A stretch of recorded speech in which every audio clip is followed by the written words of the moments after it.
Здравствуйте, самые лучшие зрители! Меня зовут Полина. Остатки сладки. Перебирала обрезки мебельной ткани. Крупные кусочки ушли на другие проекты, а из оставшихся смогла нарезать прямоугольники шириной 6,5 сантиметров и длиной 13 сантиметров. И еще, где была возможность, выкраивала квадраты 6,5 на 6,5 сантиметров. Ткани плотные, толстенькие, мебельные. Если шить их обычным способом, то можно сломать швейную машинку. Получаются очень толстые швы и соединения. Внимательно просмотрим наши детали. Отложим отдельно маленькие квадраты, а из прямоугольников в работу возьмем только светлые детали. Задумка такая – это витражи. Представляем себе витражное цветное стекло. Мы художники. Лучи солнца пробиваются через цветные кусочки. Самый распространенный способ соединения деталей в витражах – через бейки. Прямые полоски ткани шириной 3 сантиметра. Обычно пришивают бейку к одному краю детали, потом ее отгибают и к ней присоединяют другую деталь. На лицевой стороне получается соединительная полоска шириной 1,5 сантиметра, а обе детали лежат рядом, в стык. Никаких утолщений нет. Но мы попробуем поработать немного по-другому. У меня есть бархатная лента шириной 1,5 сантиметра. Будем шить дорого-богато. Работу начинаем с маленьких квадратов. На край детали с лицевой стороны накладываем бархатную ленту и прошиваем на швейной машинке. При этом шов должен проходить на расстоянии 7 мм от края детали, а бархатную ленту захватываем в край. Таким образом, на бархатную ленту нашиваем половину мелких квадратиков. Получается длинная гирлянда.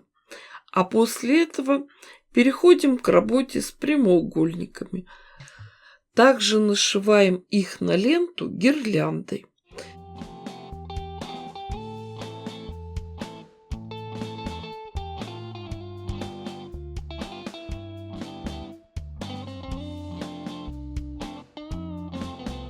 Потом мы эти детали отсоединяем. Можно их сразу проутюжить.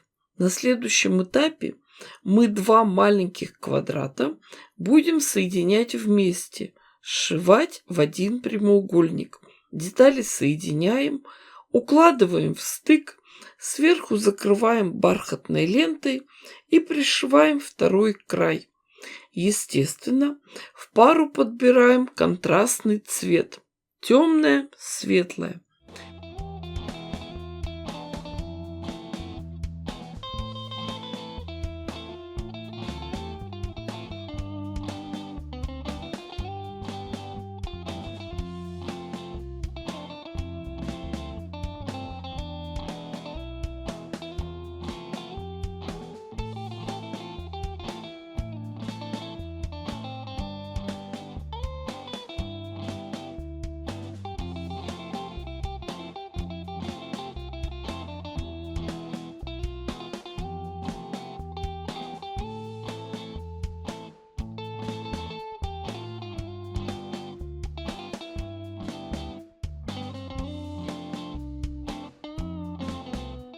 Когда готовы основные детали, начинаем собирать более крупные квадраты 13 на 13 сантиметров.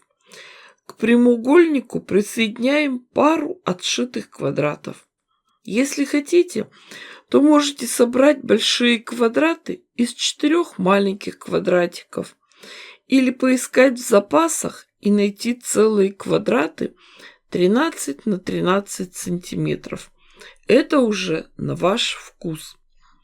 Все зависит еще и от назначения вашего изделия и от его конечного размера.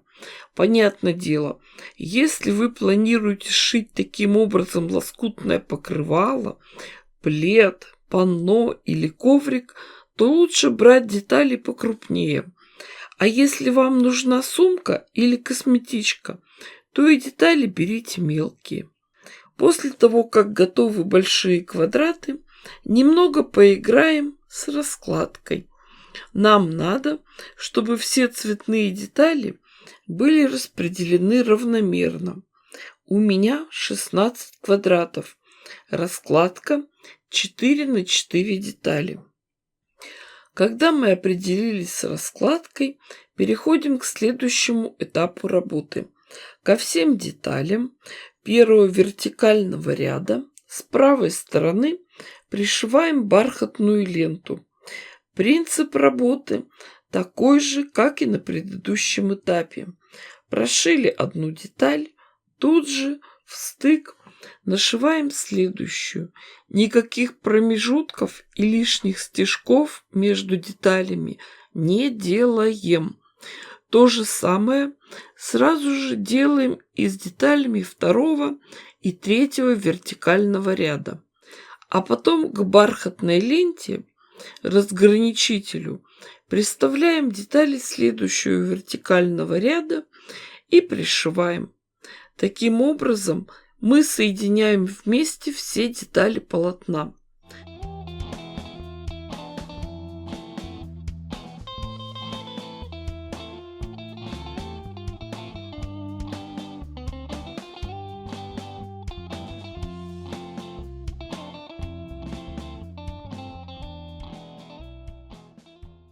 На этом этапе они держатся на соединительных лентах.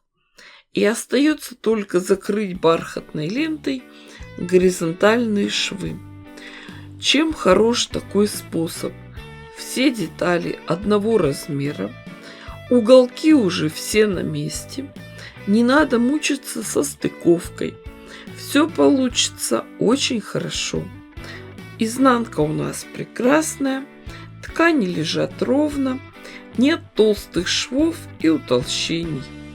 Размер моей заготовки получился 52 на 52 сантиметра. И, честно говоря, я еще не придумала, куда лучше использовать такую красоту и что из нее сделать. В общем, чувствую, что мне надо будет еще подумать. Кто знает, куда меня понесет творческая фантазия. Может быть, это будет сумка, или декоративная подушка, или красивое панно на стену. Может быть, у вас возникнут свои идеи. Подписывайтесь на канал, чтобы не пропустить новые видео. Ставьте классы, пишите комментарии. С вами была Полина. Всем пока-пока и до скорых встреч!